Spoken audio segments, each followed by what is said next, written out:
আমি অ্যাডভোকেট জিল্লুর রহমান, আশুলিয়া থানা স্বেচ্ছাসেবক দলের আহ্বায়ক। আমরা আপনারা জানেন বিগত কয়েকদিন আগে একটা মামলার ব্যাপারে কথা হয়েছে এবং ওইখানে আমার থানায় চেয়ারে বসা নিয়ে কথা হয়েছে। আসলে যেটা আসলে বিভ্রান্তিকর ছিল।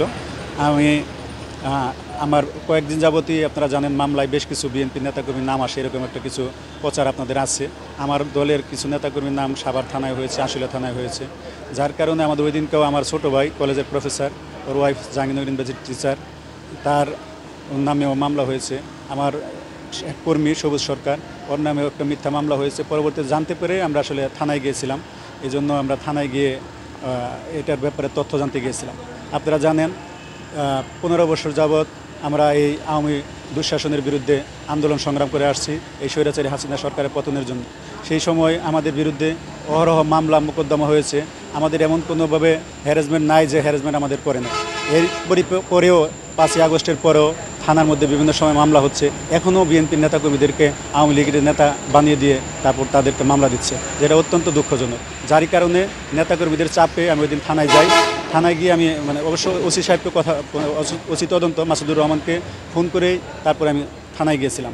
থানায় গেলে উনি আমাকে বসতে দেন, আমি বসি। পরবর্তীতে ওই মামলার ব্যাপারে কথা বললে তিনি আমাকে কিছু নাম লিখতে বলেন, যে মামলাটা অগ্রগতির জন্য এবং বাদীকে পাওয়া যাচ্ছে না। সেই বাদীকে ওসি নিজেও খুঁজতেছে, সে বলতেছে ওসিকে নিজেও আমি বাদীকে খুঁজছি কিন্তু পাচ্ছি না। আমরাও খুঁজছিলাম, পাইনি। যার কারণে বলছে যে এখানে কিছু নাম দিয়ে যান, যাদের মাধ্যমে আমি এই মামলাটা শেষ করতে পারি এবং তদন্তের স্বার্থে কিছু নাম লিখতে বলে আমাদের।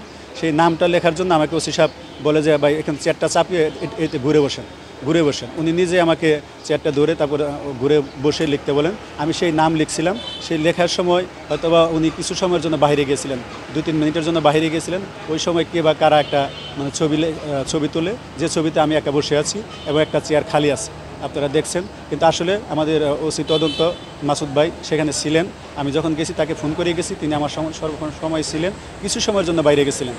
যার কারণে ওই ছবিটা উঠিয়ে বলা হয়েছে যে আমি ওসির চেয়ারে বসে আছি। আসলে ওসির চেয়ার ছিল না, ওটা সাধারণ পাবলিকের চেয়ার ছিল। সেই চেয়ারটাকে টেনে দিয়ে আমাকে লেখার সুবিধার্থে সামনে বসিয়েছিলেন এবং ওসির চেয়ারটা সামনে পিছনে ফাঁকা ছিল, কাঠের চেয়ার, আপনার হয়তো বা ওই ছবিতেও দেখা যায়। আর মাসুদ ভাইয়ের চেয়ারটাও ফাঁকা ছিল। আমি ওসির চেয়ারে বসি নাই। এটা যে তথ্যটা ছিল এটা ছিল বিভ্রান্তিকর এবং উদ্দেশ্যপ্রণোদিত। আমি এর তীব্র প্রতিবাদ জানাচ্ছি।